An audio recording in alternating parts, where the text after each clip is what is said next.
Hello everyone, welcome back to YouTube channel Shahi vlogs.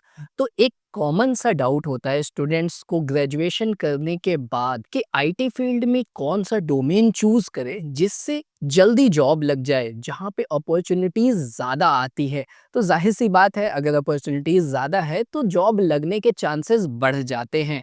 तो इसी topic पे हम बात करेंगे। इसके लिए मैं आपको एक सिंपल सा एग्जाम्पल लूंगा, उसके थ्रू बताऊंगा कि एक आईटी कंपनी में कितने एम्प्लॉय रिक्वायर्ड होते हैं, किस डोमेन के लिए, कहाँ पे अपॉर्चुनिटीज ज़्यादा है, कहाँ पे जॉब वैकेंसी ज़्यादा आती है, फ्रेशर्स के लिए कौन सा डोमेन अच्छा होता है आईटी में, और जो एक्सपीरियंस वाले हैं उनके लिए कौन सा बेटर है, ग्रोथ किस में ज़्यादा होती है, ग्रोथ किस में कम है। अगर आप फ्रेशर हैं तो कौन सा डोमेन आपको चूज़ करना चाहिए और कौन सा डोमेन नहीं चूज़ करना चाहिए। तो इस वीडियो को देखने के बाद आपका कन्फ्यूज़न पूरा क्लियर हो जाएगा। अगर फाइनल ईयर में हो आप या फिर आपका ग्रेजुएशन हो चुका है तो ये वीडियो बहुत हेल्पफुल रहेगा आपके लिए। चलिए फिर वीडियो स्टार्ट करते हैं। लेकिन उससे पहले आपको कोई डाउट है या कोई कन्फ्यूज़न है हमारे वीडियो से रिलेटेड, या फिर कोई इंस्टीट्यूट से या कोर्स से रिलेटेड, या फिर आप फ्रेशर हो या फिर ईयर गैप हो गया, कोई गवर्नमेंट एग्जाम की तैयारी कर रहे थे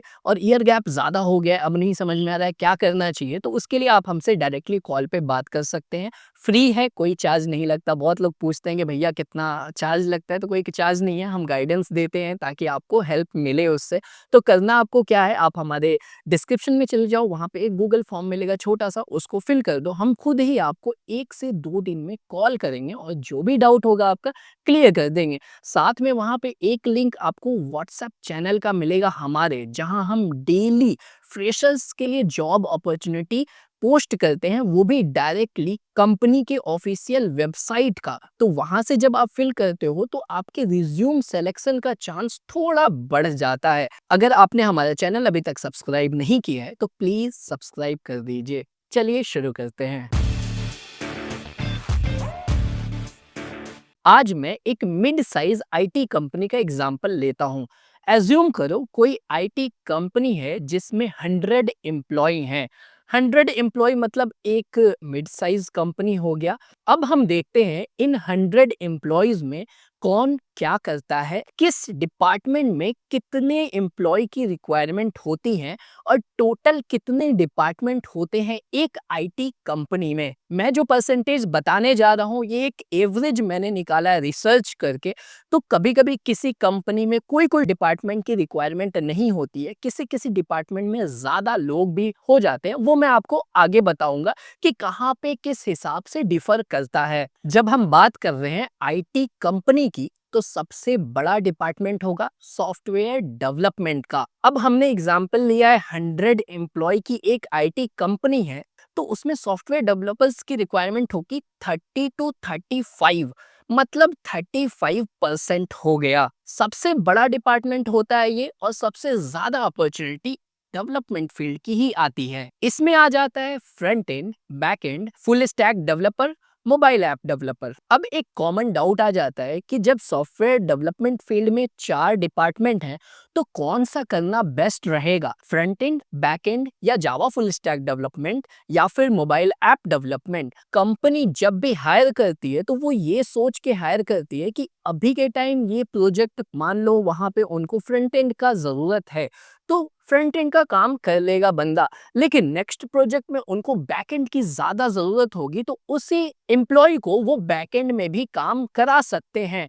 तो जब भी फ्रेशर्स के लिए जब पूछा जाता है कि क्या उनको करना बेस्ट रहेगा डेवलपमेंट फील्ड में, तो Java full stack development best है उनके लिए। अगर आपने हमारा वीडियो देखा होगा तो हम जहां भी जाते हैं इंस्टीट्यूट्स में, जब उनके रिव्यू करते हैं, उनके कोर्सेज के बारे में बताते हैं, तो सबसे कॉमन जो कोर्स हमें मिलता है वो है जावा फुल स्टैक डेवलपमेंट। क्यों? क्योंकि इसकी डिमांड ज़्यादा है, अपॉर्चुनिटी इसकी ज़्यादा है, इसमें जॉब लगने के चांसेस ज़्यादा रहते हैं। इवन कंपनी में फ्रंट एंड की रिक्वायरमेंट है या फिर सिर्फ बैक एंड की रिक्वायरमेंट है, उसके बावजूद कंपनी जो इंटरव्यू ले रही है वो जावा फुल स्टैक डेवलपमेंट का ले रही है। जो वो हायरिंग कर रही है वो जावा फुल स्टैक डेवलपमेंट के बेसिस पे हायरिंग कर रही है। और जैसा कि आपको पता है ये इंडिया है, सबकी सोच जो है ना ये वाली है कि एक तीर दो निशाना। तो कंपनी भी इसी हिसाब से सोचती है कि भाई फुल स्टैक डेवलपर को हायर कर लेंगे तो फ्रंट एंड का भी काम हो जाएगा और जब जरूरत पड़ेगी तो बैक एंड का भी काम हो जाएगा। अब हम बात करते हैं second largest department in IT field, जो है टेस्टिंग। जब डेवलपर्स ज्यादा हैं, एप्स बन रहे हैं, तो उनको टेस्टिंग करने के लिए टेस्टर्स चाहिए होते हैं अच्छे क्वांटिटी में। हमने एग्जांपल लिया है एक 100 एम्प्लॉय आईटी कंपनी की, तो उसमें 15 to 20 मतलब 15 से 20% टेस्टर्स की रिक्वायरमेंट होगी। इसमें आ जाते हैं manual testers, automation testers, QA engineers, performance testers. अब इसमें एक बड़ा ही अच्छा कैच है, पेंडेमिक के बाद क्या हुआ कि टेस्टर्स की रिक्वायरमेंट काफी घट गई। जिन्होंने टेस्टिंग किया था, सिर्फ टेस्टिंग किया था, मैनुअल या फिर ऑटोमेशन, उनको जॉब नहीं मिल रही थी। धीरे धीरे जॉब की क्वांटिटी कम हो गई, इनका डिमांड कम हो गया और हमने इंस्टीट्यूट्स में भी देखा कि इंस्टीट्यूट्स वाले टेस्टिंग कराना छोड़ दिए। वो सिर्फ जावा फुल स्टैक डेवलपमेंट पे फोकस कर रहे थे और जो हमें वैकेंसी भी ज़्यादा दिख रही थी वो जावा फुल स्टैक डेवलपर की दिख रही थी। अब ऐसा क्यों हुआ, इसको जानते हैं। देखो, बिना टेस्टिंग के कोई भी प्रोडक्ट रिलीज नहीं हो सकता है। टेस्टिंग की जरूरत पड़ती ही पड़ती है, उसमें बग ढूंढना, क्वालिटी इंश्योर करना। लेकिन टेस्टर की रिक्वायरमेंट क्यों कम हो गई? इवन टेस्टिंग की रिक्वायरमेंट तो है कंपनी में, विदाउट टेस्टिंग कोई ऐप रिलीज नहीं हो सकता। कोई था जिसने टेस्टर्स को रिप्लेस कर दिया, वो थे डेवलपर्स। अब मैं आपको रियल लाइफ एग्जांपल देता हूँ, हमारे खुद के सब्सक्राइबर्स का एग्जांपल। हमने कई सब्सक्राइबर्स से बात की और उन्होंने कोर्स किया हुआ है जावा फुल स्टैक डेवलपमेंट का। उनका इंटरव्यू हुआ जावा फुल स्टैक डेवलपमेंट के बेसिस पे, लेकिन उनको जो कंपनी में रोल मिला वो टेस्टर्स का मिला, क्योंकि डेवलपर्स का परफॉर्मेंस टेस्टिंग में अच्छा आ रहा है। क्योंकि डेवलपर्स के पास एक एडवांटेज है, उनको पता है कि ऐप कैसे बिल्ड हुआ है, तो उनका परफॉर्मेंस टेस्टिंग में भी काफ़ी अच्छा देखने को मिला। और जैसा कि मैंने पिछली बार बताया है कि भाई ये इंडिया है, यहाँ पे एक तीर से दो निशाना लगाने की कोशिश करते हैं, लेकिन यहाँ पे कंपनियों ने क्या किया कि एक तीर से तीन निशाना लगा रहे हैं। फ्रंट एंड का काम भी करा लेते हैं, बैक एंड का भी काम करा लेते हैं और जब टेस्टिंग कराना होता है तो टेस्टिंग भी करा देते हैं। अभी की बात मैं बता रहा हूँ, एक हफ्ते पहले मैं एक सब्सक्राइबर से बात कर रहा था, उसका इंटरव्यू लिया जावा फुल स्टैक डेवलपमेंट के बेस पे और उसको जॉब दिया टेस्टिंग का। 6 महीना उससे टेस्टिंग का काम कराया, फिर नया प्रोजेक्ट जब आया डेवलपमेंट का तो उसको डेवलपमेंट में बिठा दिया। ये रियल स्टोरी है, ऐसा हो रहा है कंपनी में। तो कंपनी में डेवलपर्स की रिक्वायरमेंट कितनी हो गई? पिछला 35% और ये 20%, टोटल मिला दो तो हो जाता है 50 to 55%। मतलब हाफ से ज्यादा कंपनी में जो एम्प्लॉय हैं वो डेवलपर हैं। हो सकता है 15-20% टेस्टर्स को ना हायर करके 5% टेस्टर्स को हायर करें और बाकी का जो टेस्टर्स का सीट था वहां पे डेवलपर्स को बिठा रहे हैं। अच्छा, मैं कब से जावा फुल स्टैक डेवलपमेंट बोल रहा हूँ? तो देखो, मैं इसलिए बोल रहा हूँ ना कि जब हम बात करते हैं डेवलपमेंट फील्ड में तो अभी भी 80% जो प्रोजेक्ट्स हैं, 80% डिमांड वो जावा फुल स्टैक डेवलपर्स की है। पाइथन फुल स्टैक डेवलपर्स की रिक्वायरमेंट अभी भी काफ़ी कम है। अब हम थर्ड नंबर पे बात करते हैं, सबसे बड़ा डिपार्टमेंट होता है डेटा साइंस और डेटा एनालिस्ट का। इसको बड़ा डिपार्टमेंट तो नहीं बोलेंगे, लेकिन नंबर वाइज ये थर्ड पे ही आता है, जिसमें 8 से 10% रिक्वायरमेंट होता है डेटा साइंटिस्ट का या फिर डेटा एनालिस्ट का। इसमें आ जाते हैं data scientist, data analyst, business analyst और एमएल इंजीनियर। अब इसमें कैच करने वाली ये बात है कि जो स्टार्टअप्स कंपनी होती हैं, छोटी कंपनी होती हैं, उसमें इनकी रिक्वायरमेंट नहीं होती है। जो मिड साइज की छोटी कंपनी होती है उसमें भी काफ़ी कम लिमिटेड सीट हमें देखने को मिलता है, एक या दो एम्प्लॉय। जो थोड़ी बड़ी कंपनी होती है उसमें हम बोल सकते हैं कि हाँ भाई 5 से 10% डेटा साइंटिस्ट या डेटा एनालिस्ट का रिक्वायरमेंट है। एमएनसी कंपनी में ज़्यादा होता है। अगर कोई सर्विस बेस्ड कंपनी है तो उसमें उसके सर्विस के हिसाब से वो ज़्यादा और कम हो सकता है। अब इसमें अपॉर्चुनिटीज़ कम होती हैं, तो जहाँ पे अपॉर्चुनिटी कम होगी तो सबसे पहला प्रेफरेंस किसको दिया जाएगा? अगर आप फ्रेशर हो, एक डेटा साइंटिस्ट के लिए कुछ रोल्स हैं एक कंपनी में, अपॉर्चुनिटीज लिमिटेड है, 5 अपॉर्चुनिटी है और वहाँ पे हजारों लोग अप्लाई कर रहे हैं, तो पहला प्रेफरेंस किसको दिया जाएगा? अगर आप सोचोगे खुद से तो पहला प्रेफरेंस उसको दिया जाएगा जिसने बीटेक या बीई किया हुआ है डेटा साइंस फील्ड से या फिर आईटी से या फिर सीएससी। तो आप जाओ डेटा साइंटिस्ट, आप बन सकते हो, आपके लिए अपॉर्चुनिटी आ रही है, आपकी जॉब लग सकती है, लेकिन इनको भी 1 साल से 1.5 साल लग जाता है जॉब लेने में एज अ डेटा साइंटिस्ट, क्योंकि इसमें स्किल्स की रिक्वायरमेंट काफ़ी ज़्यादा होती है, मतलब हाई स्किल की रिक्वायरमेंट होती है। ऐसा नहीं कि आप बेसिक सीख के चले जाओगे। और बाकी के लोग जो बचते हैं, बीटेक सिविल मैकेनिकल या बीसीए, एमसीए या फिर बीएससी, बीकॉम, बीए का तो नाम ही नहीं है, कोई वैकेंसी भी नहीं आती है। अगर कोई बोल रहा है कि जॉब लग जाएगी बीए, बीकॉम, बीएससी वालों को, तो भाई झूठ बोल रहा है, आपको आपका पैसा लूट रहा है वो। तो चलो, आई थिंक ये क्लियर हो गया होगा कि डेटा साइंस में किसको जाना है एज अ फ्रेशर। मैं फ्रेशर्स की बात कर रहा हूँ। फर्स्ट नंबर पे जो डिपार्टमेंट आता है आईटी कंपनी में, वो है क्लाउड एंड डेवऑप्स। अगर 100 एम्प्लॉय हैं कंपनी में, तो 8 से 10 इसके एम्प्लॉय होते हैं, डेवऑप्स एंड क्लाउड के। लेकिन इसमें बड़ा मजेदार चीज ये है कि काफी लड़के हमें कॉल करते हैं और बोलते हैं भैया एज अ फ्रेशर उनको जाना है क्लाउड या डेवऑप्स में, कोई अच्छा इंस्टीट्यूट बता दो। तो भाई सबसे पहली बात, इन दोनों डोमेन में एज अ फ्रेशर वैकेंसी ही नहीं है, कोई अपॉर्चुनिटी नहीं आती है फ्रेशर्स के लिए।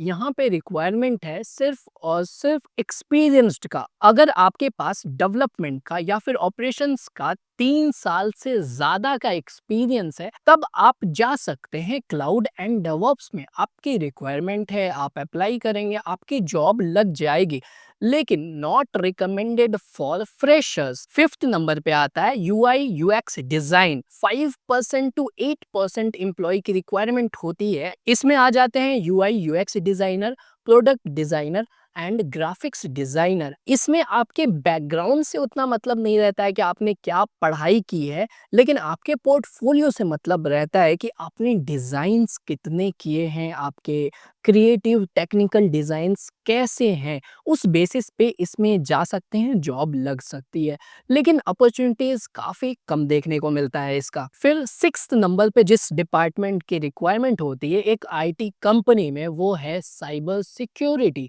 अगर हम परसेंटेज की बात करें तो 3 to 5% एम्प्लॉय हो सकते हैं एक कंपनी में, आईटी कंपनी में साइबर सिक्योरिटी के। इसमें अपॉर्चुनिटीज बहुत कम है और सर्टिफिकेशंस की रिक्वायरमेंट होती है। तो इसमें हमें उनका ही जॉब लगते हुए दिखता है जिन्होंने बीटेक किया है सीएससी से या फिर साइबर सिक्योरिटी से ही उन्होंने बीई बीटेक किया हुआ है। तो उनका डिमांड है, उनका जॉब लग सकता है, वो सोच सकते हैं साइबर सिक्योरिटी में जाने का। अगर इसके अलावा आपके पास कोई और डिग्री है तो भाई मत सोचिए, क्योंकि अपॉर्चुनिटीज कम है, काफी कम है, तो जॉब लगना काफी मुश्किल हो जाता है। 7th नंबर पे जो डिपार्टमेंट आता है आईटी कंपनी में, वो है आईटी सपोर्ट, टेक्निकल सपोर्ट का। अगर आप बीई बीटेक बीसीए एमसीए किए हो तो जल्दी जॉब लग जाएगी, लेकिन ग्रोथ लिमिटेड होता है अगर हम डेवलपर्स से कंपेयर करें तो। और वैकेंसी भी इसकी बहुत ज़्यादा नहीं होती है, 5 से 7% हेल्प डेस्क, आईटी सपोर्ट या टेक्निकल सपोर्ट की ज़रूरत होती है एक आईटी कंपनी में। नंबर 8 पे जो डिपार्टमेंट आता है एक आईटी कंपनी में, या ये एक कॉमन डिपार्टमेंट आप कह सकते हैं, जो कि प्रोडक्ट मैनेजर का। तो इसमें एज अ फ्रेशर तो इम्पॉसिबल है, एज अ फ्रेशर ना ही अपॉर्चुनिटी है, ना ही किसी की जॉब लगती है।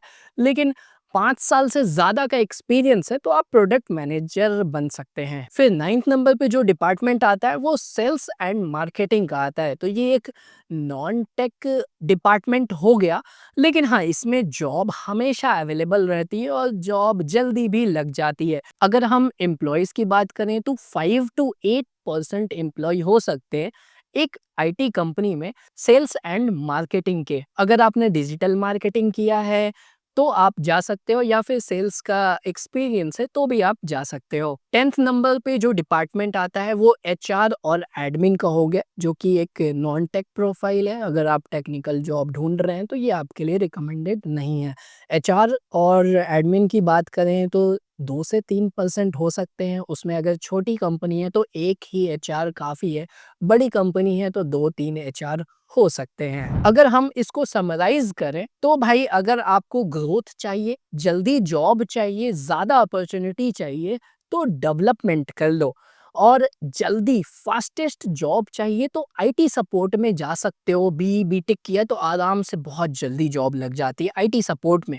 अगर आप ज़्यादा पैकेज के लिए जा रहे हो तो भाई DevOps, cloud and data science में ज़्यादा पैकेज मिलता है, लेकिन जॉब लेना टफ होता है। डेवऑप्स एंड क्लाउड में तो एक्सपीरियंस वाले जा सकते हैं जिनको डेवलपमेंट में 3 साल प्लस का एक्सपीरियंस है, लेकिन डेटा साइंस में फ्रेशर्स जा सकते हैं, बस थोड़ा टफ होता है जॉब लेना उसमें। आई होप आपको इस वीडियो से काफ़ी हेल्प मिला होगा, और अगर हेल्प मिला है तो प्लीज़ सब्सक्राइब कर दो अगर अभी तक नहीं किया है सब्सक्राइब। और अगर आपको कोई डाउट है वैसा जैसा मैंने अभी कवर किया, तो आप हमारे कमेंट बॉक्स में लिखो, मैं उस टॉपिक पे रियल टाइम में क्या हो रहा है उससे रिलेटेड एक एग्जाम्पल के साथ एक वीडियो लेके आऊँगा आपके लिए, जो आपके लिए भी हेल्पफुल होगा और हमारे बाकी के व्यूअर्स के लिए भी हेल्पफुल होगा। अगर आप हमसे बात करना चाहते हैं, कोई डाउट है, ईयर गैप ज़्यादा हो गया, फ्रेशर हो आप, कौन सा इंस्टीट्यूट आपको ज्वाइन करना चाहिए, कौन सा कोर्स करना चाहिए, कोई भी डाउट है तो आप हमसे कॉल पे बात कर सकते हैं, बिल्कुल फ्री है। नीचे डिस्क्रिप्शन में एक गूगल फॉर्म है, उसको फिल कर दीजिए, हम खुद ही आपको 1 से 2 दिन में कॉल करेंगे और जो भी डाउट होगा आपका क्लियर कर देंगे, और एक अच्छा गाइडेंस, कैरियर गाइडेंस आपको मिल जाएगा। साथ में वहीं पे मैंने व्हाट्सएप चैनल का लिंक दिया है जिस पे हम डेली 5 से 6 अच्छे जॉब्स अपॉर्चुनिटी अपलोड करते हैं फ्रेशर्स के लिए। तो उसको आप ज्वाइन कर लो, अप्लाई करते रहो, वहाँ से चांसेस ज़्यादा हैं कि आपके रिज्यूम सेलेक्ट हो जाए, क्योंकि जो भी हम वहाँ पोस्ट करते हैं लिंक, वो डायरेक्टली कंपनी के ऑफिशियल वेबसाइट का लिंक होता है जहाँ पे उनकी सबसे पहले अपॉर्चुनिटीज आती है। चलिए मिलते हैं नेक्स्ट वीडियो में ऐसे ही अच्छे इंफॉर्मेशन के साथ। अगर सब्सक्राइब नहीं किया है तो फिर से बोल रहा हूँ, प्लीज़ सब्सक्राइब कर दीजिए। मिलते हैं नेक्स्ट वीडियो में। Thank you for watching. Bye.